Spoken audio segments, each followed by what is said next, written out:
China and the United States are books that have LGBTQ characters. And as recently as probably 5 years ago in China, this was not a huge deal. They would have nonfiction books about LGBTQ at some of the Western libraries. It was not a big deal, but now it is.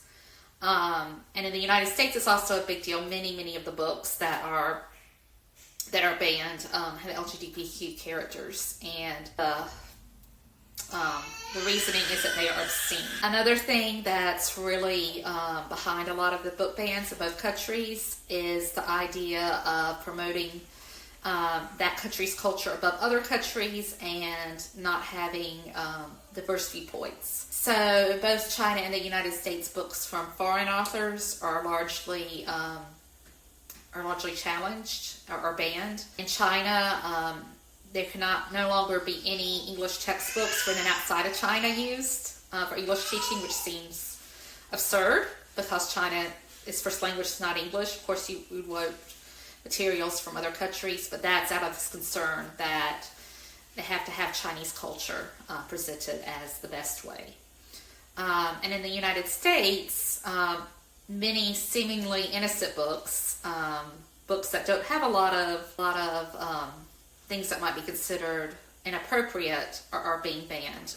And those are books that are largely by Black or Latino authors, or that feature characters from diverse viewpoints. So the big example that I have is The House on Mango Street.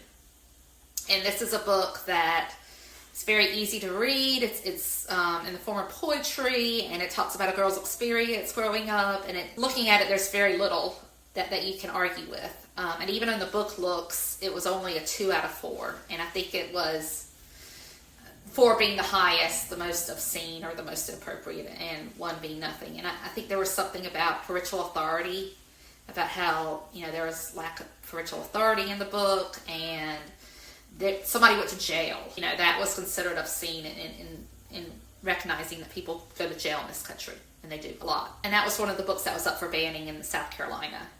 And I couldn't figure out why. But it was a book that portrayed a largely Latino neighborhood, an inner city neighborhood.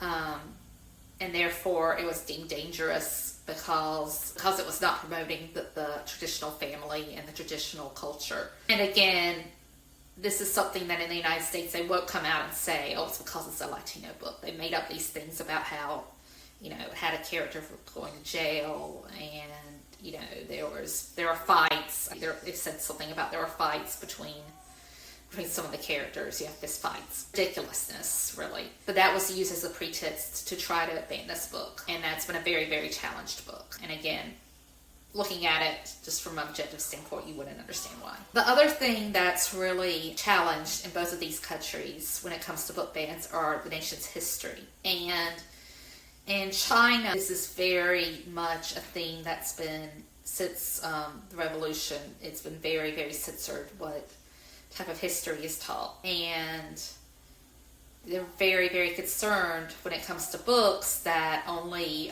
history that is positive to China is taught. And